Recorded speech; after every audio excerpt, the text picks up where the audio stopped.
Hello friends, તો સ્વાગત છે તમારું આજના નવા વિડીયોમાં એક નવી જ રેસીપી સાથે।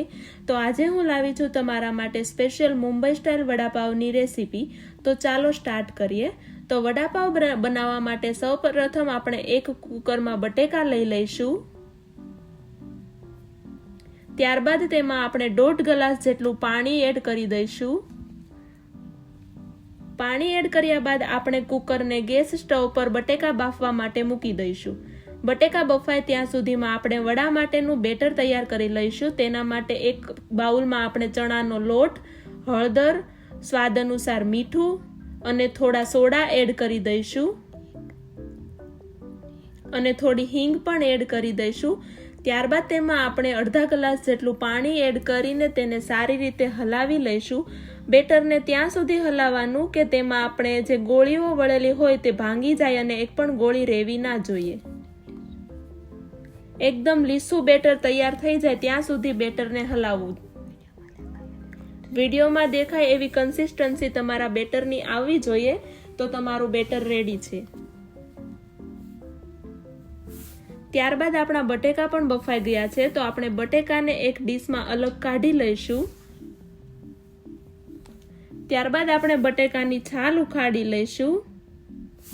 તો તૈયાર છે આપણા વડા માટેના બધા જ ઇન્ગ્રેડિયન્ટ્સ। તો હવે નેક્સ્ટ સ્ટેપ, તેને વઘારવા માટે આપણે એક પેનમાં થોડું ઓઇલ લઈને તે ગરમ થાય એટલે તેમાં 1 સ્પૂન જેટલી રાઈ નાખીશું। ત્યારબાદ તેમાં થોડા લીમડાના પત્તા, લસણ, આદુ અને મરચીની પેસ્ટ એડ કરીશું અને બધી વસ્તુને સારી રીતે હલાવી લઈશું અને થોડીવાર માટે તેને સતળાવા દઈશું। ત્યારબાદ તેમાં 1 ટીસ્પૂન જેટલી હિંગ, 1 ટીસ્પૂન જેટલું હળદર અને 1 ટેબલસ્પૂન જેટલો ધાણા જીરું પાવડર એડ કરી લઈશું। અહીંયા મેં ઘરે બનાવેલો આખા ધાણા, શેકેલું જીરું અને વરિયાળીનો પાવડર પણ એડ કરેલો છે। તેનો ટેસ્ટ ખૂબ જ સારો આવે છે।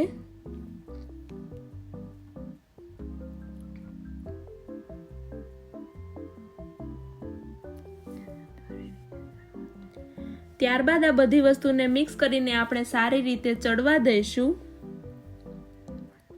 ત્યારબાદ તેમાં આપણે 1 લીંબુનો રસ પણ એડ કરીશું। અહીંયા મેં વડાપાવ બનાવવા માટે કોઈ પણ જાતનો ગરમ મસાલો યુઝ કરેલો નથી। જો તમારે યુઝ કરવો હોય તો તમે થોડો ગરમ મસાલો યુઝ કરી શકો છો। ત્યારબાદ તેમાં આપણે મેશ કરેલા પોટેટોને એડ કરી દઈશું। ત્યારબાદ તેમાં સ્વાદ અનુસાર મીઠું એડ કરીને તેને સારી રીતે હલાવી લઈશું અને બધી વસ્તુ મિક્સ થઈ જાય તેવી રીતે હલાવી લઈશું। તો તૈયાર છે આપણો વડાપાવ માટેનો મસાલો।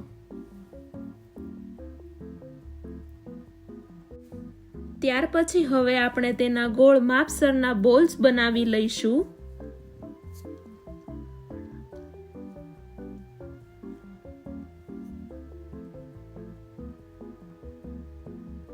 તો તૈયાર છે આપણા બધા જ વડાને ફ્રાય કરવા માટે આપણે બનાવેલા બેટરમાં વડાને કોટ કરીને ગરમ તેલમાં નાખી દઈશું।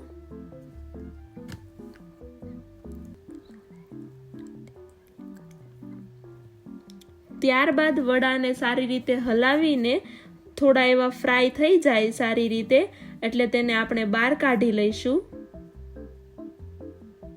તમે જોઈ શકો છો કે વડા સારી રીતે ફ્રાય થઈ ગયા છે। ત્યાર પછી આપણે બધા જ બનને વચ્ચેથી કટ કરીને બધા જ બનમાં બટર અને આપણો વડાપાવનો સ્પેશિયલ મસાલો લગાવી દઈશું। આવી જ રીતે આપણે બધા જ બનને તૈયાર કરી લઈશું।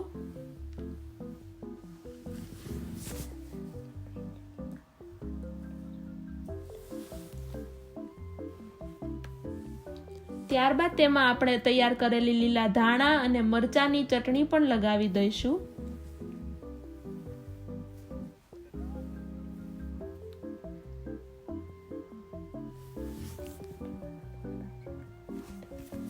ત્યારબાદ તેમાં આપણે વચ્ચે વડા મૂકી દઈશું અને જો તમારે ચીઝ નાખવું, ચીઝ વડાપાવ ખાવું હોય તો તમે ચીઝ પણ નાખી શકો છો। તો તૈયાર છે આપણા વડાપાવ। તેને તમે ગ્રીન ચટણી અને આમલી ખજૂરની ચટણી સાથે પણ ટેસ્ટ।